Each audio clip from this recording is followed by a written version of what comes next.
Ta moto ne paiera pas les factures, disait mon père, en se moquant de moi. Mais quand mon frère a révélé que j'avais fait fortune, lors du repas de Thanksgiving, ils ont soudainement voulu un manoir, plus 250 000 € de ma part. Moi, un homme de 32 ans, j'ai grandi en étant la déception officielle de la famille. Mes parents ne se contentaient pas de penser que j'étais moins impressionnant que mon frère. Ils s'étaient donné pour mission, chaque jour, de me le rappeler. Pendant que mon jeune frère Marcus, 30 ans, l'enfant chéri, était occupé à collectionner les trophées académiques et à n'avoir que des A. J'étais le gars qui passait chaque minute de son temps libre dans le garage du voisin, à apprendre comment réparer des motos. Mon obsession pour les motos a commencé quand j'avais 14 ans. Notre voisin, appelons-le Monsieur J, restaurait de vieilles Harley, et il me laissait traîner dans son garage après l'école. Ce type a été plus un père pour moi, que mon propre père. Il m'écoutait vraiment quand je parlais, et il m'apprenait de vraies compétences. Pendant que Marcus gagnait des concours de sciences, avec n'importe quel projet de nerd que mes parents avaient financé, j'apprenais à reconstruire des carburateurs, et à régler des moteurs sur des Chevrolet et des Panhard classiques. Monsieur J me tapait carrément dans la main, pour me féliciter, quand je réussissais à comprendre quelque chose. Pendant ce temps, à la maison, mes accomplissements auraient tout aussi bien pu être invisibles. La phrase classique, chez nous, n'était pas « bon travail » ou « je suis fier de toi ». C'était « pourquoi ne peux-tu pas être plus comme ton frère ?» Je jure devant Dieu que j'ai entendu cette phrase si souvent, que j'ai cru que c'était mon vrai prénom pendant un moment. Quand Marcus a été accepté dans un programme scientifique prestigieux, en seconde, mon père lui a acheté un ordinateur portable de jeu à 2000 €. Soi-disant, à des fins éducatives. Oui, c'est ça. Il a eu une nouvelle installation de bureau, et mon père a emmené toute la famille manger des steaks. Quand j'ai reconstruit mon premier moteur, complètement seul, un vieil Ironhead, que même Monsieur J trouvait difficile à réparer, mes parents n'ont même pas daigné lever les yeux de leur assiette. Je suis rentré tout excité, en disant, et j'ai réussi à faire démarrer ce Sportster aujourd'hui. Et mon père a juste grogné, fais moins de bruit. Ils ne se contentaient pas d'ignorer mes centres d'intérêt. Ils essayaient activement de saboter ma phase moto. Ce sont leurs mots, pas les miens. Mais magazine de moto disparaissait mystérieusement. Des outils, que j'avais achetés avec mon propre argent, s'évaporaient du garage. Une fois, j'ai économisé pendant 3 mois pour acheter une collection d'occasion de manuels de réparation, et ma mère en a fait don lors de son nettoyage de printemps, sous prétexte que ces cochonneries encombraient ma chambre. Par contre, la chambre de Marcus ressemblait à un magasin Best Buy. Et c'était comme si une librairie y avait explosé. Il avait les dernières technologies, des piles de livres, un éclairage de bureau spécial pour que, son précieux cerveau de génie puisse se développer correctement. Pendant ce temps, je me faisais hurler dessus parce que j'avais les ongles sales, à force de travailler sur des moteurs. Le pire, c'était chaque fois que de la famille venait nous rendre visite. Mes parents paradaient avec Marcus, comme s'il était un poney de concours. Marcus a été accepté au programme STEM du gouverneur. Marcus a gagné la première place au régional. Marcus est courtisé par le MIT. Ensuite, un oncle ou un cousin se tournait vers moi, et me demandait ce que je devenais. Et, avant même que je puisse répondre, ma mère intervenait en disant « Oh, il traverse juste une phase de rébellion, avec ses motos. Il finira par grandir, et par trouver un vrai travail plus tard. » Puis mon père ajoutait quelque chose de très soutenant, du genre « Tout le monde ne peut pas avoir des prédispositions académiques comme Marcus. Nous attendons toujours de voir ce qu'il fera de sa vie. » Ensuite, il changeait littéralement de sujet, pour revenir à Marcus.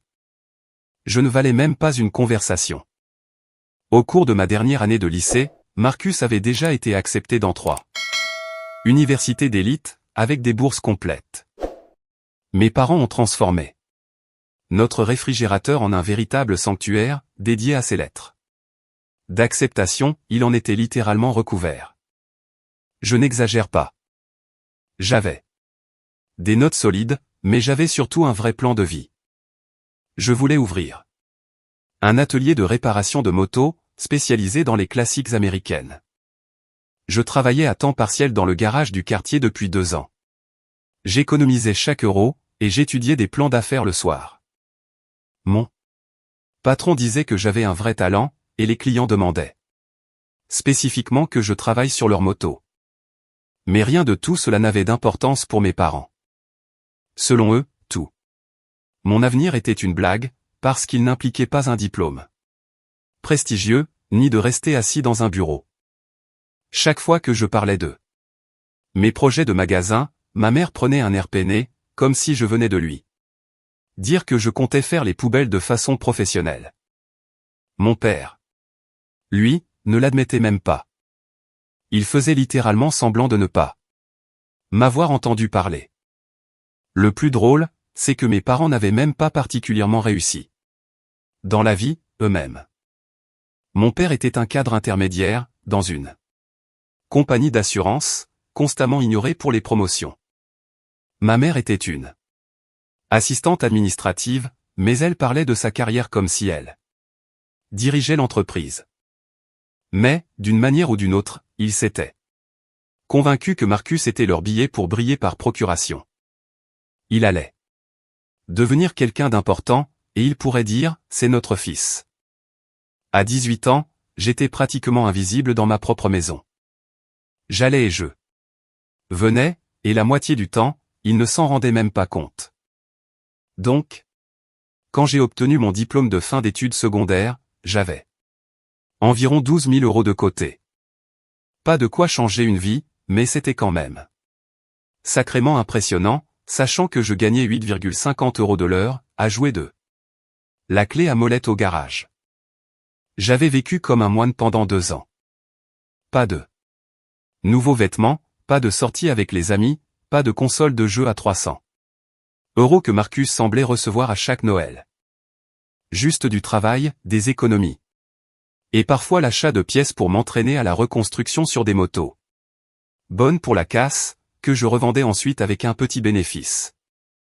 Je dirigeais essentiellement une mini-entreprise, depuis le garage de Monsieur J, le week-end. Et il était assez cool pour me laisser garder tout ce que je gagnais. J'avais besoin d'environ 40 000 € pour que mon rêve de magasin devienne réalité.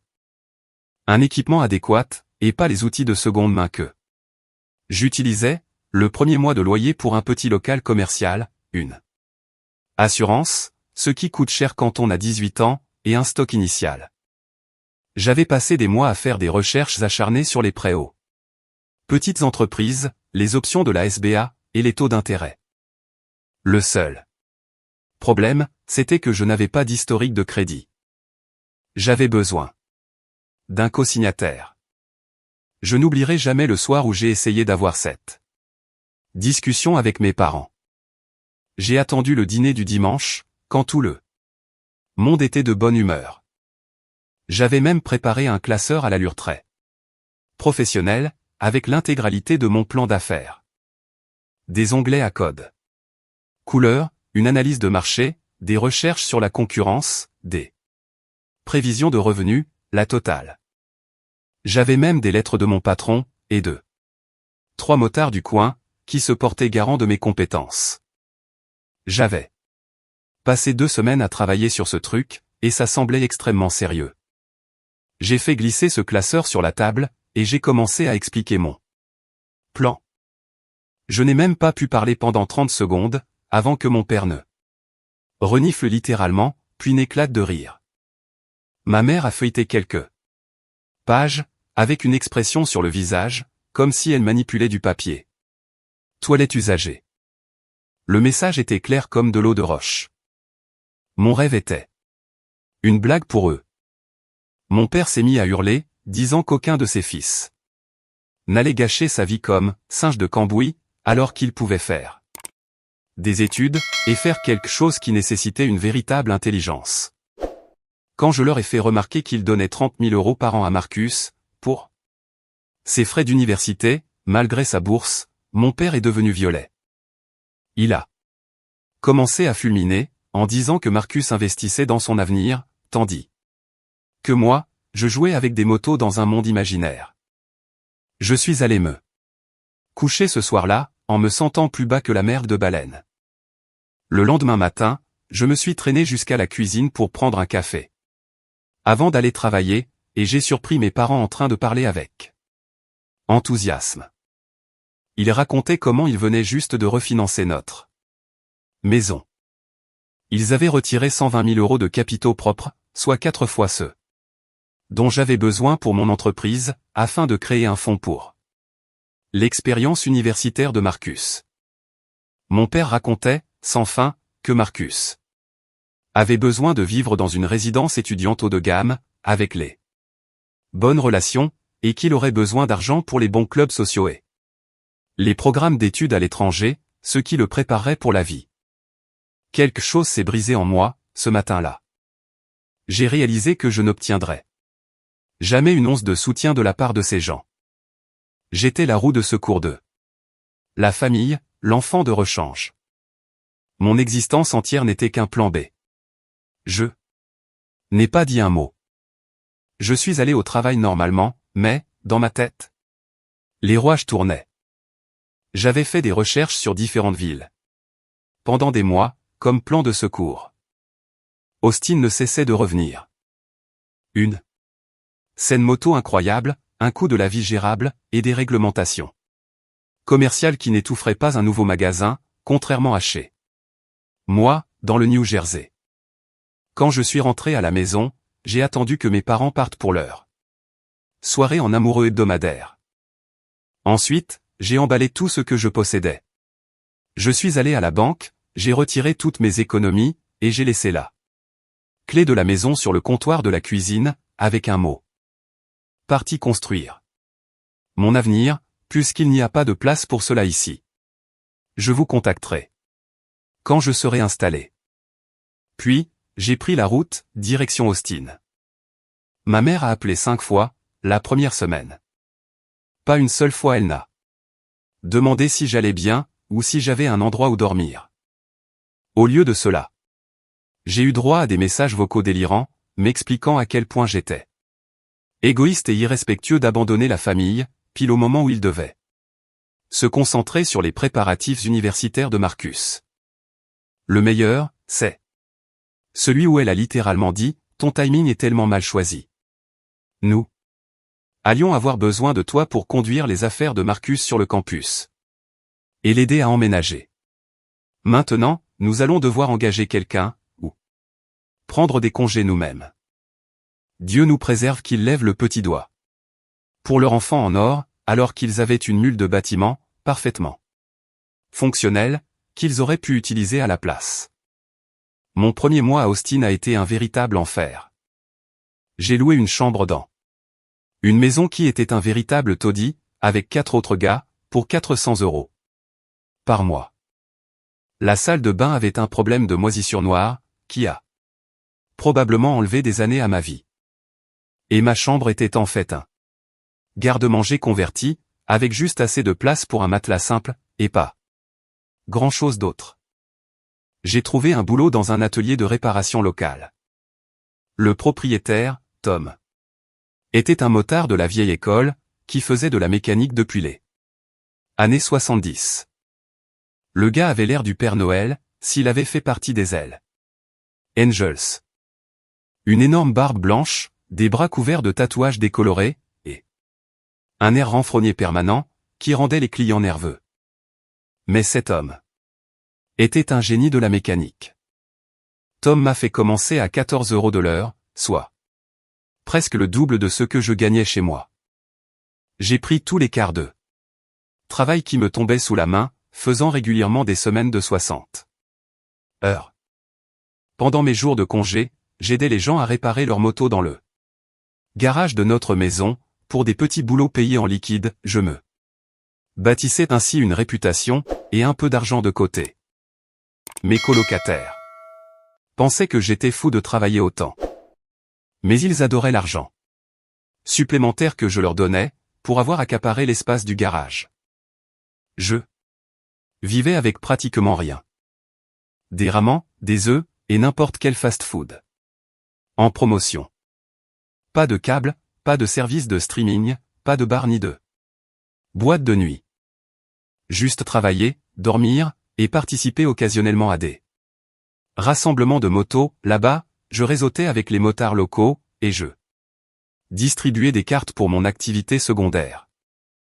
Les appels de mes parents se sont espacés, puis ils se sont arrêtés complètement, quand j'ai refusé d'entrer dans leur jeu de culpabilisation.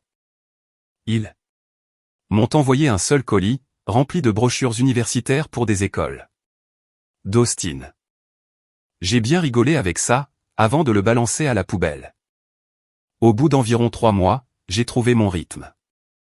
Tom a commencé à me donner les travaux de réparation les plus difficiles, et les clients ont commencé à me demander spécifiquement. Un gars a apporté une Triumph des années 70. Complètement défoncée, sur laquelle 3 autres ateliers avaient abandonné. J'ai passé tout un week-end à résoudre un étrange problème électrique sur ce machin. Et, quand le propriétaire est venu la chercher, et l'a entendu ronronner comme un chaton, il m'a laissé un pourboire de 200 € en espèces, en plus de la facture. Ce soir-là, assis sur mon matelas miteux, en comptant mon argent, j'ai réalisé quelque chose. Je m'en sortais.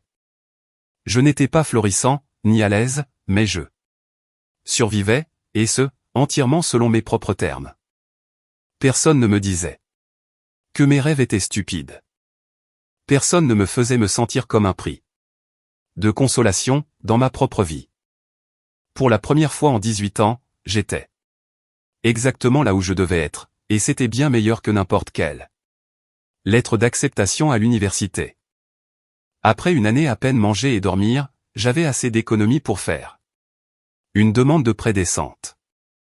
Mon dossier de crédit s'était suffisamment amélioré, à force de payer mes factures à temps, pour que la banque n'exige qu'un acompte de 30%, au lieu d'un cosignataire. J'ai commencé à repérer des locaux pendant mes pauses déjeuner. Austin était déjà en plein boom à l'époque. Donc la plupart des endroits corrects étaient largement hors de mon budget. Après des semaines de recherche, j'ai trouvé ce taudis absolu, en périphérie de la ville. Le locataire précédent était une boutique de vapotage, qui avait fait faillite. Choquant, je sais. L'endroit avait des murs d'un jaune crasseux, et un éclairage qui lui donnait l'air d'une cave de tueur en série, mais il y avait une bonne visibilité depuis l'autoroute, et le loyer n'était pas totalement fou. Plus important encore, la zone était classée pour l'automobile, donc je pouvais vraiment y travailler sur des motos. Je n'oublierai jamais la signature de ce bail. À 20 ans, je m'engageais à payer 1750 € par mois, rien que pour le loyer. Ajoutez à cela les charges, l'assurance, et toutes les autres dépenses de l'entreprise, et je faisais face à près de 3000 € de frais fixes par mois, avant même de gagner le moindre euro. Dire que c'était terrifiant est un euphémisme. J'ai passé 2 semaines à récurer cet endroit jusqu'au béton, et à mettre un coup de peinture fraîche sur les murs. J'ai tout fait moi-même, après le travail et pendant mes jours de congé. Mes colocataires m'ont aidé, en échange de boissons et de pizza, ce qui fut, en gros, ma seule dépense de plaisir ce mois-là. L'Onéar Cycle a officiellement ouvert ses portes, avec seulement moi. J'avais 2 ponts élévateurs, que j'avais achetés d'occasion, à un magasin Harley de Houston qui fermait, et les outils de base que j'avais accumulés. Mon stock entier de pièces détachées tenait dans une seule armoire métallique. Le premier jour, je suis resté assis là, de 8h à 18h, et exactement 2 personnes sont entrées.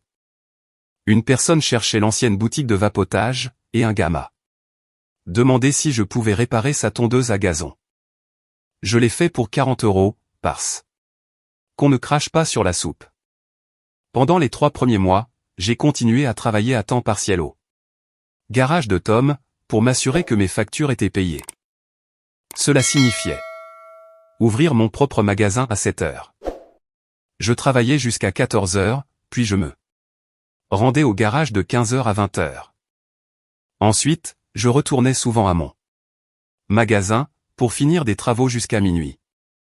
7 jours sur 7, aucun jour de congé, aucune vie sociale, rien que du travail, et un peu de sommeil occasionnel. Je dormais sur un lit de camp, dans l'arrière-boutique, pour économiser sur le loyer. Je me douchais à la salle de sport, de l'autre côté de la rue.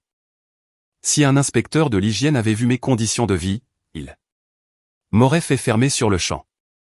Mais, lentement, douloureusement lentement, les clients ont commencé à affluer.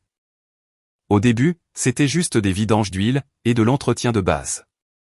Les trucs bon marché que personne d'autre ne voulait faire. Je prenais chaque boulot, peu importe à quel point c'était petit. Un changement de pneu à 20 €. C'était fait. Une vidange à 15 €, c'était parti. J'étais le magasin de moto au rabais, et j'étais tout à fait d'accord avec ça. Il fallait les attirer avec des prix bas, les impressionner avec un travail de qualité, et espérer qu'ils reviennent pour des travaux plus importants. Le bouche à oreille a commencé à fonctionner, au sein de la communauté des motards locaux.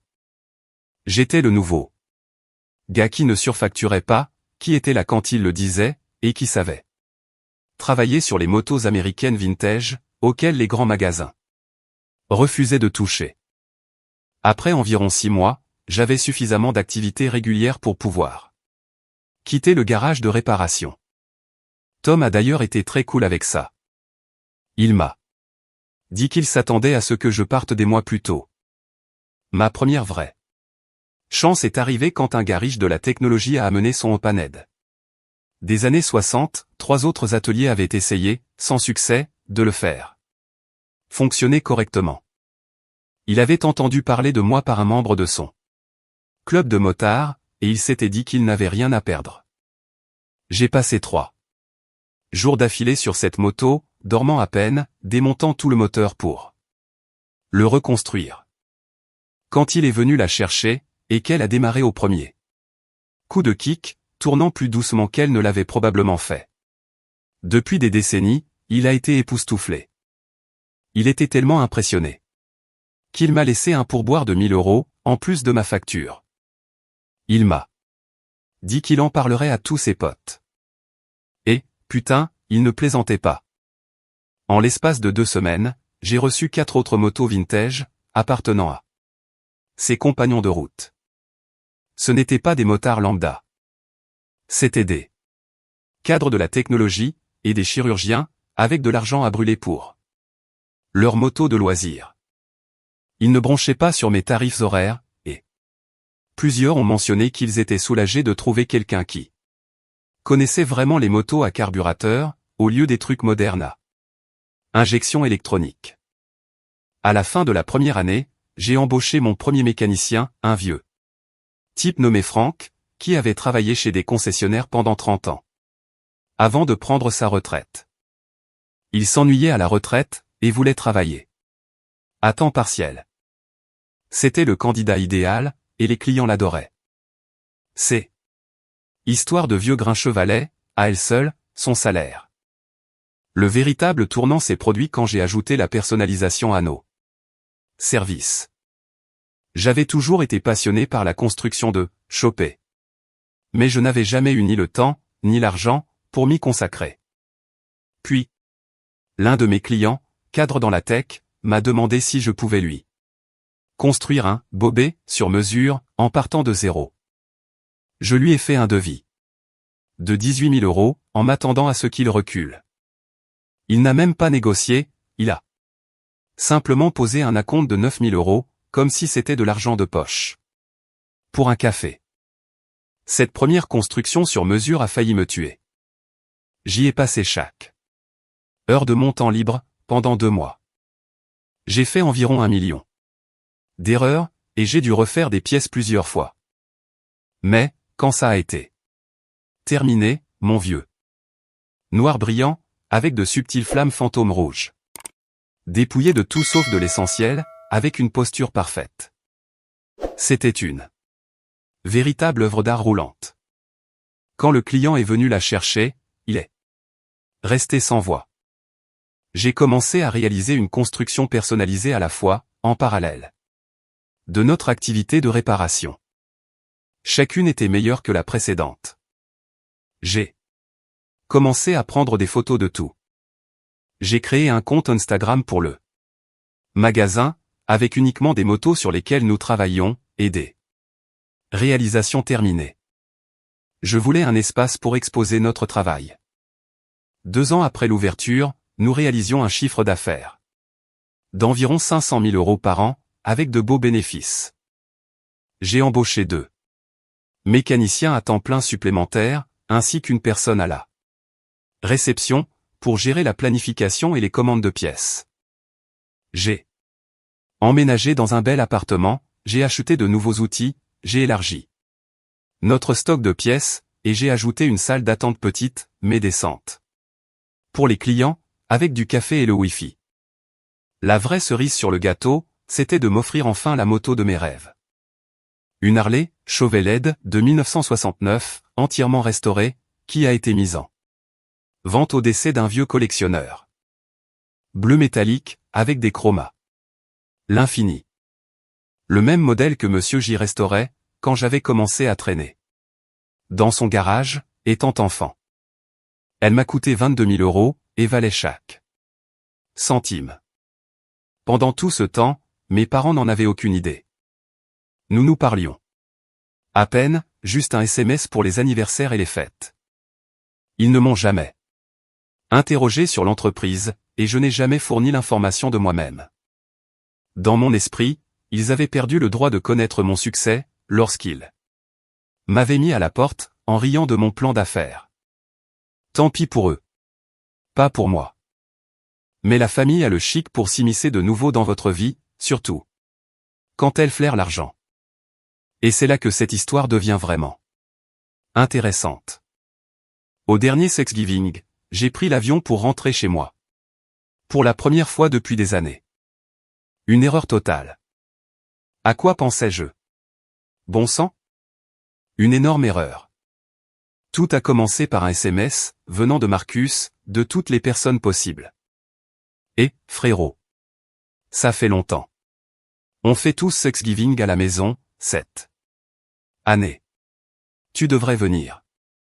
Après m'avoir ignoré pendant des années, il voulait soudainement passer du temps en famille. C'était suspect, mais j'avoue qu'une part de moi aimait l'idée de débarquer, couronné de succès, après qu'il m'ait tous rayé de la carte. Peut-être qu'il verrait que je n'étais pas le raté d'eux. La famille, comme il l'avait toujours pensé. De plus, j'étais curieux d'eux. Savoir ce qu'ils avaient fait, pendant toutes ces années. Stupide curiosité. J'ai acheté de beaux cadeaux pour tout le monde. Rentrer à la maison m'a fait un effet super bizarre. C'était comme visiter un pays étranger, où l'on a vécu autrefois, mais dont on ne se souvient plus des coutumes. Tout était familier. Mais légèrement décalé. En me garant devant la maison de mes parents, je suis resté assis dans ma voiture, pendant 5 bonnes minutes, à respirer. La même maison, mais je ne ressentais rien. Pas de nostalgie, aucun sentiment chaleureux. Juste cet étrange détachement clinique, comme si j'observais la vie de quelqu'un d'autre. Quand je suis entré, les murs étaient toujours couverts de photos encadrées des remises de diplômes, des récompenses, et des réussites de Marcus. Pas une seule photo de moi, nulle part. Super, super, super. Totalement normal. Marcus était là, avec sa nouvelle fiancée, Amber. Elle avait un MBA d'Harvard. Travaillait dans un cabinet de conseil en entreprise qui payait bien, mais elle lui donnait l'air d'une véritable merde. Il avait des cernes sous les yeux. Vérifiait constamment son téléphone, avec une panique nerveuse, et avalait des antiacides comme si c'était des tic-tac. Mais bon, il avait réussi, selon la définition de mes parents. Donc, il vivait clairement le rêve. Le dîner a été une pièce de théâtre classique de la famille Thomas, le Marcus Show, avec en invité vedette, Marcus. 2 heures d'affilée de mes parents. Extase devant sa promotion, les relations familiales de sa fiancée, et son nouvel appartement, dans le bon quartier. Ma mère n'arrêtait pas de glisser des prix dans la conversation, comme si c'était des données impressionnantes. Les frais de copropriété s'élèvent à eux seuls à 1200 € par mois, mais cela en vaut la peine, pour le prestige de l'adresse. Puis, Amber a mentionné qu'elle avait un cousin à Austin. Juste pour faire la conversation, vous savez. Oh, c'est là que vit mon frère, a déclaré Marcus, se souvenant soudainement que j'existais. Son ton avait cette étrange atmosphère. Faussement décontracté, mais quelque chose dans son expression m'a mis mal à l'aise. Il possède un magasin de motos, ou un truc du genre. Mon père, qui ne m'avait pas adressé directement la parole de toute la soirée, a failli s'étouffer avec sa dinde. Un magasin? Je croyais que tu y travaillais. Simplement. J'ai haussé les épaules, minimisant délibérément la chose. J'ai monté ma propre affaire, il y a quelques années. Ça marche plutôt bien. Le plus gros euphémisme du siècle. Mais je n'allais pas leur donner cette satisfaction. Marcus a posé sa fourchette, avec ce petit sourire narquois, qui m'a instantanément ramené à mes 16 ans, quand il rapportait à maman que je rentrais tard. C'est bon, mec. Pourquoi fais-tu ton modeste? Ton Instagram compte plus de 80 000 abonnés. Ton magasin vient d'être présenté dans Cycle World, comme l'un des meilleurs constructeurs de motos personnalisés du Texas. Ce combattant de MMA ne vient-il pas d'acheter un de tes chopés, pour environ 45 000 €? Tu gagnes des centaines de milliers d'euros. Un silence de mort est tombé sur la salle à manger. Un silence à entendre une mouche voler. Je pouvais presque voir les signes du euro se former dans leurs yeux. Comment sais-tu tout ça? Ai-je demandé, sincèrement surpris. Nous n'étions même pas connectés sur les réseaux sociaux. Marcus a haussé les épaules, toujours avec ce sourire irritant. Je cherche tout le monde sur Google. Un risque du métier de consultant. Tu es en fait assez facile à suivre. Sur Internet. Des tonnes d'articles, des présentations de tes motos, des avis de clients. Une empreinte numérique très impressionnante, pour un singe de Cambouis. Il a vraiment fait les guillemets avec ses doigts. 30 ans, et il faisait encore des guillemets avec les doigts. Le changement d'atmosphère, dans la pièce, a été immédiat et écœurant. Mon père, qui avait à peine reconnu mon existence pendant 7 ans, s'est soudainement transformé en papa fier.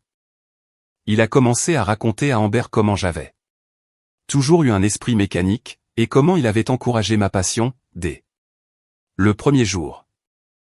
J'ai failli recracher ma nourriture. L'audace de ce type. Tu as fait quoi? Il a balayé ça d'un rire, d'un geste de la main. Ne sois pas modeste, mon fils. J'ai toujours su que tu y arriverais, un jour ou l'autre. Venant d'un homme qui m'avait dit un jour que réparer des motos était une carrière pour les gens trop stupides pour trouver de vrais emplois. Le reste du dîner a été comme plongé dans la 4e dimension.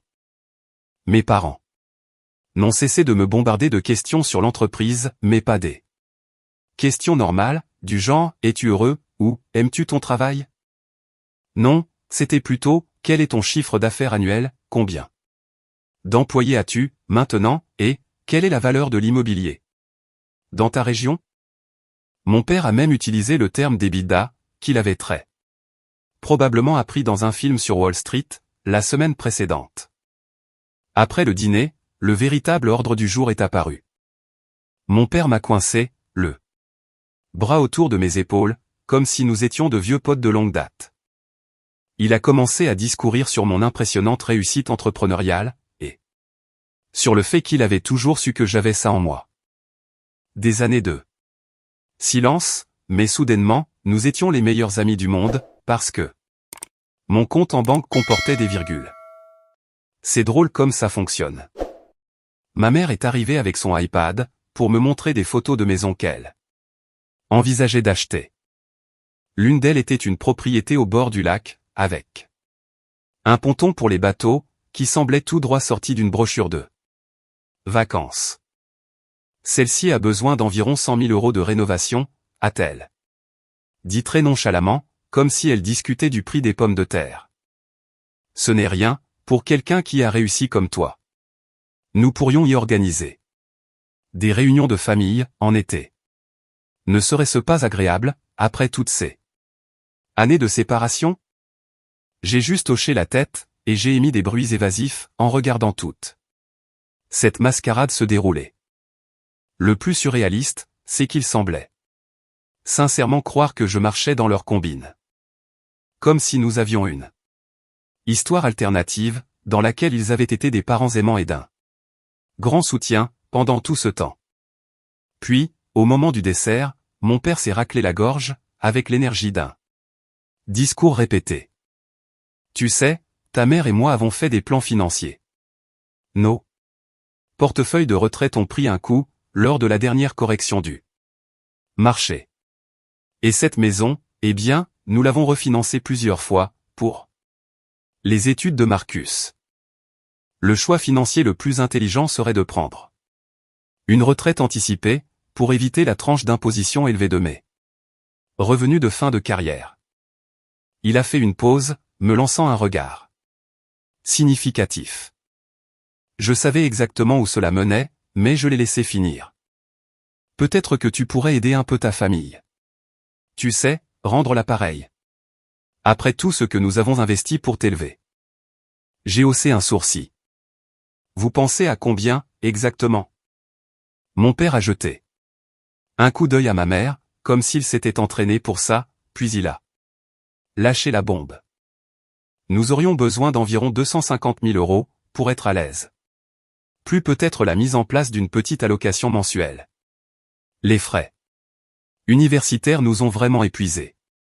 Et les prêts étudiants de ton frère sont importants. 250 000, plus une allocation mensuelle. Pour les gens qui m'avaient ri au nez, quand je leur avais demandé de co-signer un prêt de 40 000 €. Les gens qui m'avaient dit que mon choix de carrière était embarrassant et stupide. Les gens qui n'avaient pas une seule photo de moi, dans leur maison. Eh bien, la famille soutient la famille, est intervenue ma mère. Elle a cherché ma main. Avec cette fausse sincérité qui m'a donné la chair de poule. Nous t'avons soutenu toute ta vie. J'ai presque éclaté de rire. Vraiment, ai-je demandé doucement. Marcus, toujours le pacificateur quand ça l'arrangeait, est intervenu avec sa voix de consultant. Allez, frérot. Ce n'est pas comme si ça allait te faire mal.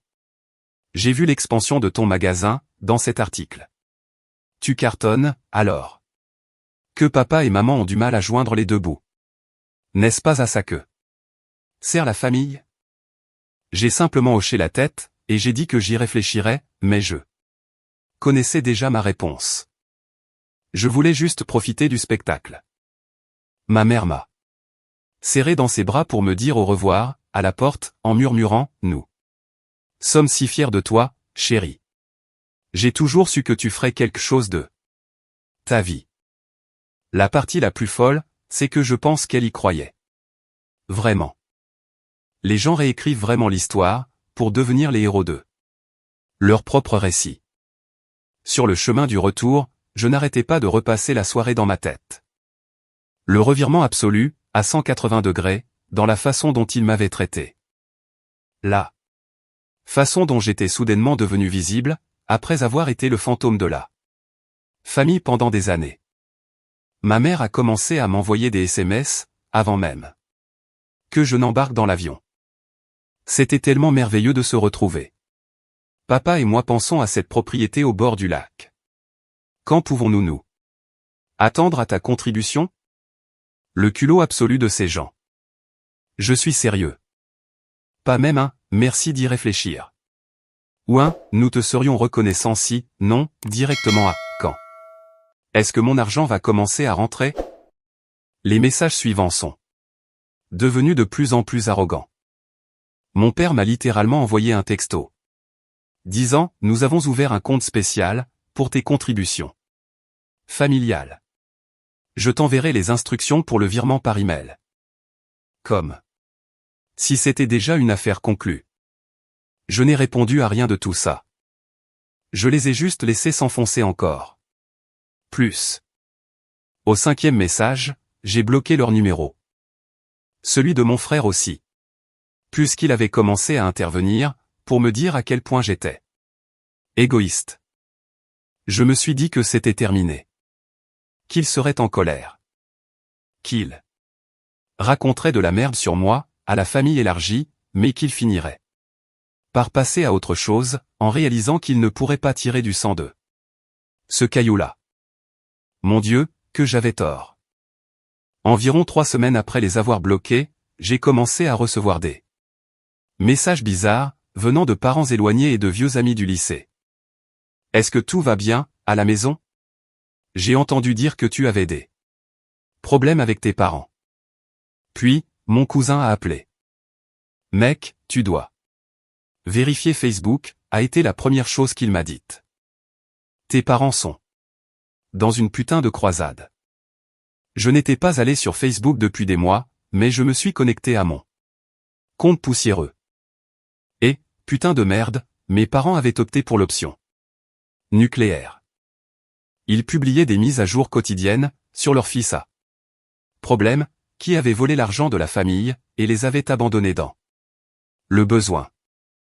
Selon leurs publications, j'avais pris 50 000 € en espèces, dans le bureau de mon père, à la maison, avant de partir pour le Texas. De l'argent qui, soi-disant, avait été mis de côté pour l'éducation de Marcus. Il prétendait que ce capital de départ était la seule raison du succès de mon entreprise. Et que, maintenant, je refusais de reconnaître ma dette envers la famille. Mort de rire. Sérieusement, là? Mais attendez, c'était encore pire. Ma mère avait rejoint plusieurs groupes communautaires locaux, et racontait à tout le monde comment je les avais laissés dans la misère, pendant que j'étalais ma richesse en ligne. Elle prenait des captures d'écran, à partir de l'Instagram de mon magasin, montrant des photos de motos personnalisées et de notre nouvel emplacement. Puis, elle les publiait, avec des légendes du genre, pendant que nous luttons pour payer nos factures médicales, notre fils achète de nouvelles propriétés, avec l'argent qu'il nous a pris. Ensuite, il y a eu une cagnotte GoFundMe, qu'ils avaient lancée sous le titre Abandonné par notre fils. Aidez-nous à sauver notre maison. Elle avait déjà récolté près de 7 000 € de la part d'étrangers compatissants et de vagues connaissances. J'ai vraiment ri à celle-là. À quel point peut-on être pathétique? C'était putain d'incroyable. Ces gens essayaient vraiment de me faire passer pour un monstre, et les gens y croyaient. Les commentaires étaient remplis de messages de soutien, et d'indignation en leur nom. Certains amis de la famille, dont je n'avais jamais entendu parler, publiaient même qu'ils avaient toujours su qu'il y avait quelque chose qui clochait chez moi. Mais je n'allais pas laisser passer ça. J'allais leur donner de bonnes leçons. J'ai immédiatement appelé un avocat, pour porter plainte pour diffamation. Je lui ai transféré toutes les captures d'écran que mon cousin m'avait envoyées, et je lui ai donné accès à mes dossiers financiers. Nous avons déposé la plainte. Le lendemain, ils endommageaient activement ma réputation, et potentiellement mon entreprise, avec ses mensonges. Quelques clients avaient vu les tags de mon compte, et avaient déjà mentionné avoir vu quelque chose en ligne, sur le fait que le propriétaire du magasin avait des problèmes familiaux. Dans une entreprise bâtie sur la confiance, et sur la réputation personnelle, ce genre de rumeur peut être fatal. Nous leur avons envoyé une lettre de mise en demeure, les avertissant que, s'ils ne retiraient pas leur publication dans les 48 heures, il y aurait des conséquences, nous avons également répondu à chaque fausse allégation, avec des preuves contraires. Leur réponse, ils ont doublé la mise. Mon père a publié une capture d'écran de la mise en demeure, avec une légende expliquant comment je menaçais désormais mes propres parents de poursuites judiciaires, tout en essayant de faire taire leurs appels à l'aide. Ma mère s'est rendue sur un groupe Facebook local pour parents, et a prétendu que je l'ai harcelé légalement, parce que j'avais honte que la vérité éclate au grand jour. Mon avocat était pratiquement fou de joie, et m'a dit qu'il venait de rendre notre dossier beaucoup plus solide. Ils avaient reçu une notification légale prouvant que leurs allégations étaient fausses, avec des preuves à l'appui, mais ils avaient choisi de continuer. C'est un cas d'école de diffamation malveillante. Nous avons poursuivi le procès. Les conséquences les ont frappés rapidement et durement. Un journal local a publié un article, et, soudainement, mon père s'est mis à perdre ses clients en comptabilité. Il s'avère que les gens ne font pas confiance aux comptables accusés de mentir sur leurs finances. Et ma mère a été mise en congé de son travail, à l'école primaire. Leur cagnotte GoFundMe a été gelée, lorsque des gens l'ont signalé, et qu'ils n'ont pas pu fournir de preuves pour leurs affirmations. Leur petite arnaque sur les réseaux sociaux s'effondrait autour d'eux. Une semaine avant notre date d'audience au tribunal, ils ont cédé. Nous avons conclu un accord, avec des conditions largement en ma faveur. Ils ont dû publier des rétractations publiques, fermer leur collecte de fonds, et payer mes frais d'avocat. La meilleure partie, c'est qu'ils ont signé un accord leur interdisant même de mentionner mon nom en ligne, sans permission. Mon cousin m'a dit qu'il était furieux de cette humiliation, mais peu importe. Puis, une semaine plus tard, mon père m'a appelé depuis un numéro inconnu. Contre mon meilleur jugement, j'ai répondu. Il a commencé, mon fils, tout. Cela a pris des proportions démesurées. Nous sommes une famille. Nous ne devrions pas nous battre comme ça. Ta mère et moi sommes prêts à laisser tout cela derrière nous, si tu es prêt à être raisonnable. Je me demande juste. Comment vous avez encore le culot de m'appeler, ai-je répété.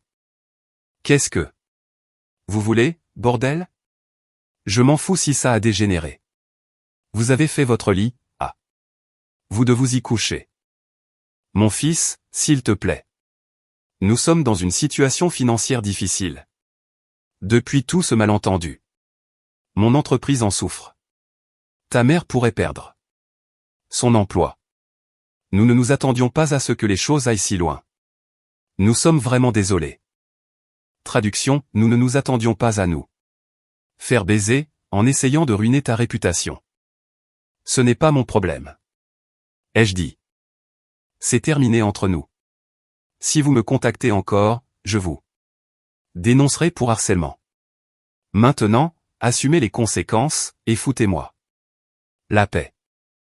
Et, sur ce, j'ai raccroché, et j'ai bloqué le numéro. Depuis cet appel téléphonique, l'année dernière, je n'ai plus jamais eu de leur nouvelle.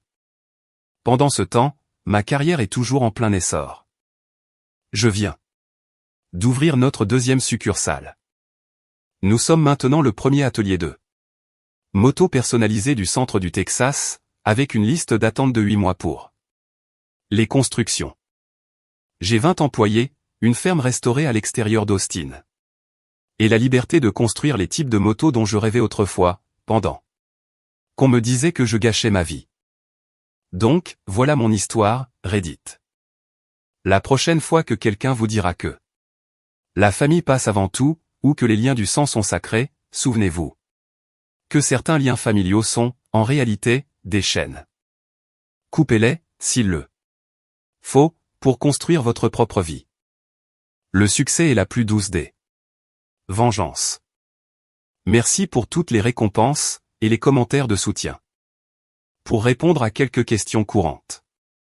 1. Arrêtez de me demander si je compte me réconcilier avec eux un jour. Vous connaissez déjà la réponse. 2. Oui, je suis sorti avec quelques personnes au cours de ces années, mais rien qui vaille la peine d'être mentionné. Cela s'est terminé rapidement.